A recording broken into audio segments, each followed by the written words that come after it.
আসসালামু আলাইকুম প্রিয় দর্শক, আশা করি আপনারা সকলেই ভালো আছেন। আমি একটি গ্রামের প্রাকৃতিক পরিবেশে বসে আছি।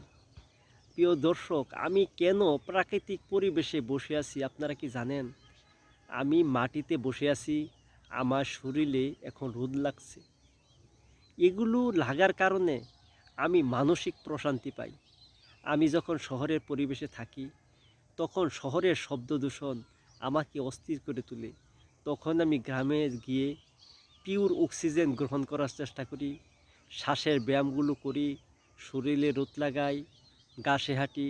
এতে করে মানসিক প্রশান্তি আমাকে অনেক ভালো লাগায়। দেখবেন মানুষের এক সময় টাকা পয়সা ছিল না, তাদের ভিতরে অনেক শান্তি ছিল। দেখতেন, আপনারা হয়তো দেখে থাকবেন, গ্রামের একটি বিয়া শাদী হইলে পাঁচ বাড়ির পাঁচজন মুরব্বী বসে একটি সিদ্ধান্ত নিতেন কিভাবে এই বিয়েটি সুন্দরভাবে উপস্থাপন করা যায়।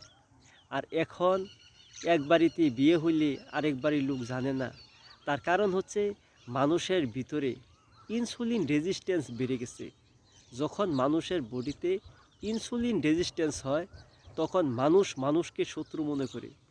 আপনারা দেখে থাকবেন, বাবাকে ছেলে বিশ্বাস করে না, ছেলে বাবাকে বিশ্বাস করে না। এখন কিন্তু এই পরিস্থিতিতে আমাদের সমাজ চলতেছে। আমরা যদি সমাজ পরিবর্তন করতে চাই, তাহলে আমাদেরকে আল্লাহর দেওয়া প্রাকৃতিক খাবার খেতে হবে, আমাদেরকে আল্লাহর দেওয়া রোজা রাখতে হবে, আমাদেরকে নেক আমল বেশি বেশি করতে হবে, আমাদের দান সদকা করতে হবে, আমাদেরকে মানুষের পাশে দাঁড়াতে চেষ্টা করতে হবে। এই জন্য আপনারা সবাই ধর্মীয় জ্ঞান অর্জন করুন এবং দিনের পথে চলার চেষ্টা করুন। আমাদের ভিডিওগুলো ভালো লাগলে আপনারা কমেন্টে জানাতে ভুলবেন না। আপনারা ভিডিওগুলো শেয়ার করে মানুষকে দেখার সুযোগ দিবেন।